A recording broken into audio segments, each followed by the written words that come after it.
Natukene kõrgemale. Nii. Piip, Eesti panid kinni praegu. Oi, nii. Piip, tõsta liip kõrgemale. Nii. Hoia kõrgel. Hoian. Piip ja Tuut. Hoiavad Eesti lippu. Kõrgel.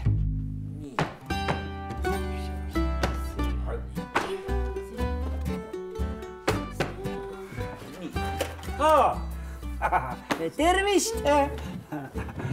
Väga meeldiv. Mina olen Tuut ja siin on Piip. Piip. Üks väike hetk. Piip, kus sa oled? No Tuut, ma olen siin. Kus? Siin olen Tuut. Kus siin? Kus sa läksid nüüd? Seal või? No Tuut. Nüüd sulle, kus sa? Oota. Ma kohe tean. Küll. Au! Sa vais. Kus sa lähed nüüd? Oota, ma kohe vaatan. Kus sa? Eriti hästi ei näe. Ma olen siin selja taga. Sellepärast sa ei näegi, ma olen selja taga Tuut.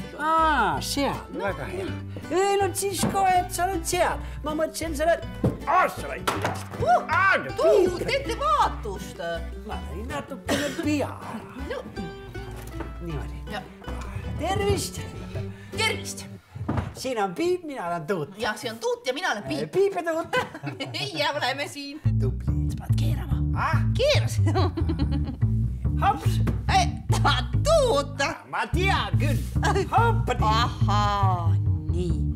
Emakeelepäev. Nii, 14. märts on emakeelepäev.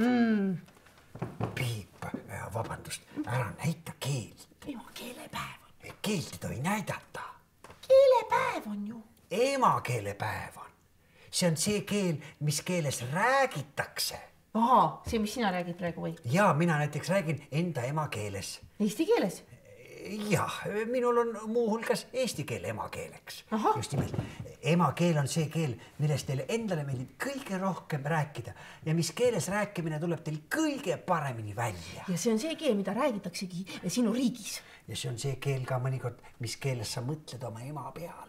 No sa võis. Ja siis läheb alati süda nii pehmeks. Hellaks. Ja.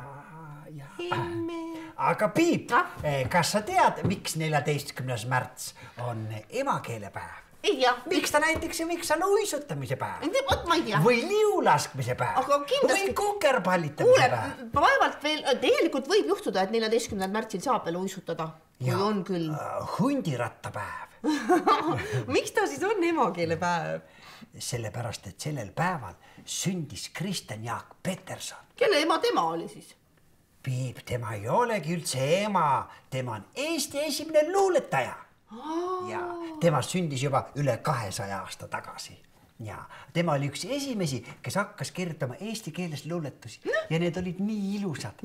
Ja need rääkisid vulisevast ojast ja kasemetsast ja loodusest ja igatsusest ja isast ja emast. Sa mõtle, kui palju ilusaid sõnu on emakeeles. Isa ja ema ja emakeel. Ja armastus ja vikerga. Ja härjapea supipott ja liplikas. Ja põsepuna. Ja põsemusi. Tirilimpampa. Alma raudteejaam. See on küll üks pikk ja loisev sõna. Meil ei olegi Alma raudteejaamast. Väga hea. Sellest meil on emakeel. Näiteks, kui sa oleksid türklane, siis oleks sinu emakeeleks türgi keel. Ja kui sa oleksid venelane, siis oleks vene keel. Just, jah. Ja kui sa oleksid jaapanlane, siis räägiksid seda, mis Jaapanis räägiksid. Mis sa ütlesid?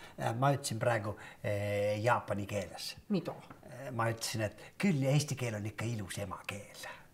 Wow. Jaa. Konnalaul.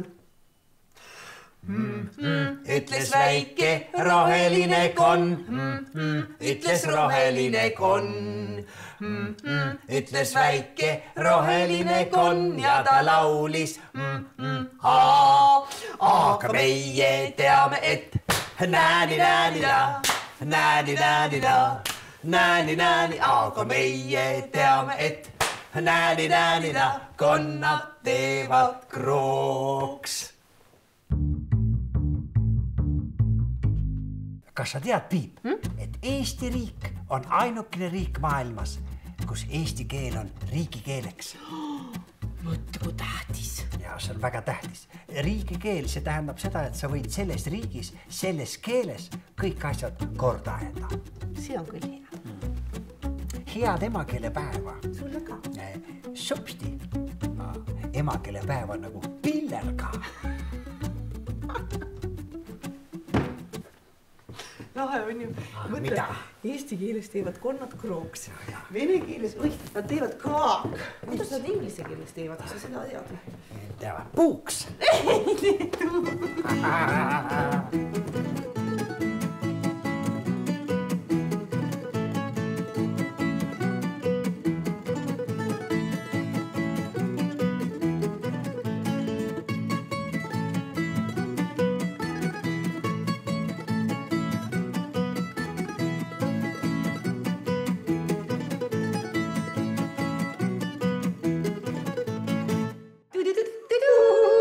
Boofdi.